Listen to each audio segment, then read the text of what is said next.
On the 6th day of Christmas, my true love gave to me 6 geese a laying.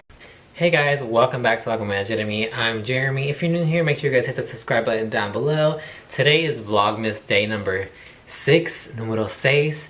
It's been an exciting week, I will say. So today I decided to do another recipe video. I really like this idea. It's kind of another way of doing Vlogmas, and it allows me to make more recipe for you guys and things that I want to try out throughout the week. But if I didn't want to film it, I would make it and not be able to share it. So I decided to go ahead and share this recipe with you guys.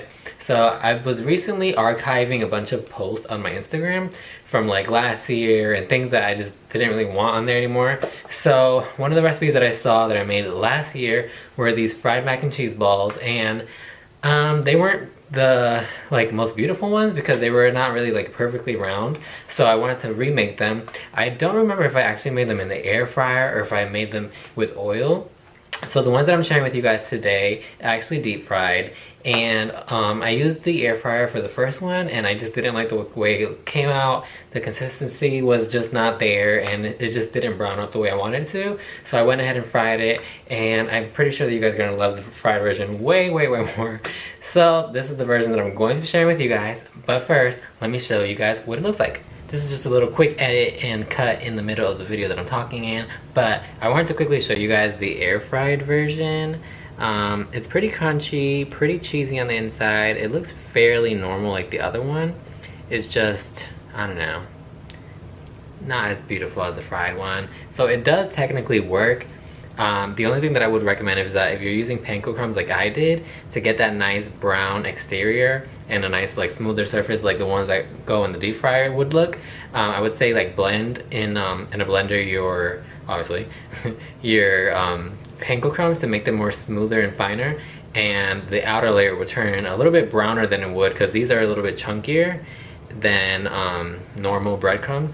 So yeah, and you can also opt out for panko crumbs and just use another kind of breadcrumb that's a little bit finer and doesn't have as big of chunks, because that just helps. Okay, back to the video. Ta-da! So here are the fried mac and cheese balls. I paired it with a nice little like vodka sauce that I made. Not really like vodka sauce, I just really like take some marinara sauce, mix it up with any cheese that I have on hand. This time I used some Kite Hill cream cheese that I just had in the fridge, and that makes it like that vodka-y type of sauce. And then I just fried some panko crumbs up, and there you go. So this is leftover mac and cheese from Thanksgiving that I just had in the freezer, and I was just tired of eating leftovers. So I said, what can we do with the leftovers? So when I was going through my Instagram, I was like, perfect. This is also, I'm gonna call it the Vegan Cheesecake Factory mac and cheese balls, because this is how they make it. This was like one of my favorite things to eat from the Cheesecake Factory before I went vegan. I didn't have it a lot of times, but whenever it was like my birthday or like special occasions, we would go to Cheesecake Factory, and I would always have this with like a burger or something. It was just a nice little appetizer. So for Vlogmas number 6, I decided to make me some fried mac and cheese balls for dinner.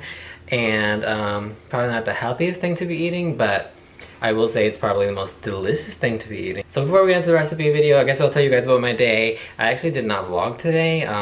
So the work week is just packed with a lot of work, and like I just be tired and I don't really want to vlog. And making recipes is just so much easier. So yeah, I don't know how many more of these recipe vlogs that I'll do, but I think it's just a really cool, different way of doing Vlogmas.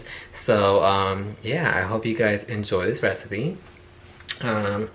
This weekend will probably be a little bit more fun. I'm going to this blogger event. I actually bought my ticket, and I'm also going to an art event. I don't know what else I get up to this weekend, but yeah, I think it should be fun. Yeah, anyway, so I'm gonna go eat this while you guys watch the recipe. As I said before, if you're new here, make sure you guys hit the subscribe button down below. My goal is to get to 200 subscribers before the end of the year. So if you guys are not subscribed, please help me out and hit that subscribe button down below. Give this video a thumbs up if you liked it, and make sure to follow me on my social medias if you guys also want to see what I'm getting up to during the holidays. For the things I don't post on YouTube, you guys can check it out on my Instagram. I'm pretty active on there on my Insta story, so just be sure to check that out. Check that out. So I hope you guys enjoy this recipe, and I will see you guys tomorrow for day 7 of Vlogmas. Bye.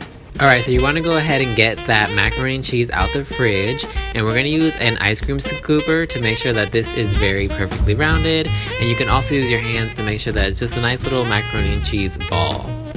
And of course you want to make sure that this is coming out of the fridge, because this allows it to be firmer when handling, and if it's not in the fridge and it's at room temperature, it's going to squish and won't form into a ball. So once you have all of the balls ready to go, you want to go ahead and stick this into the freezer for at least an hour. I like to do it overnight, just make sure that nothing goes wrong when frying. So we're going to use a seasoned flour mixture, a wet mix, so just flour and almond milk, some breadcrumbs, and of course your frozen mac and cheese balls.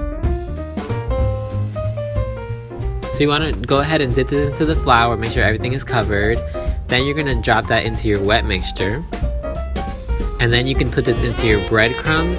I like to put it in the breadcrumbs, then back into the wet mixture, and then back into the breadcrumbs. This just makes sure that it seals everything in. And of course, when you're frying anything, if it's wet or has anything there that's wet, kind of like water or the cheese mixture is what I'm talking about, it will definitely splatter and cause a mess. So I like to double dip into the breadcrumbs and the wet mixture to allow it really to seal, and this just makes a nice frying mix.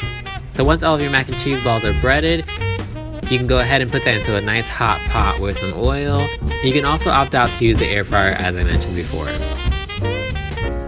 Now I like to pair this up with a nice little vodka sauce. I just paired it up with some marinara sauce that I mixed with some cream cheese that I had on hand, and it just makes it kind of like an imitation vodka sauce, and it's so nice and cheesy and just so freaking good. Then you're gonna go ahead and put your mac and cheese balls on top of that, and then top it with any greens you have. I only had cilantro on hand, so I just diced it up really nicely so it didn't taste as much as cilantro, and just added a nice little freshness to it.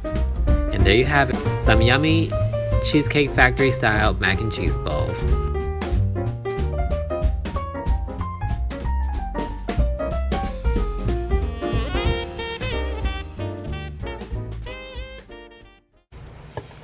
Alright, let's try this before we go. Do you see this? Like, yumminess? My god, girl. Okay, taste test time.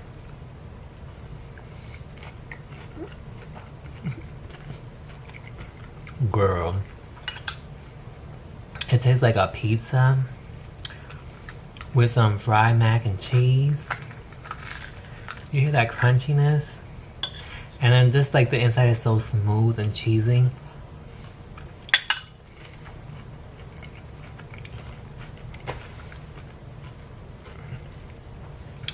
Y'all need to try out this recipe. I'm gonna go because this is just mad good. I should not be eating this so late, but I'm gonna go. Goodbye. See you guys tomorrow.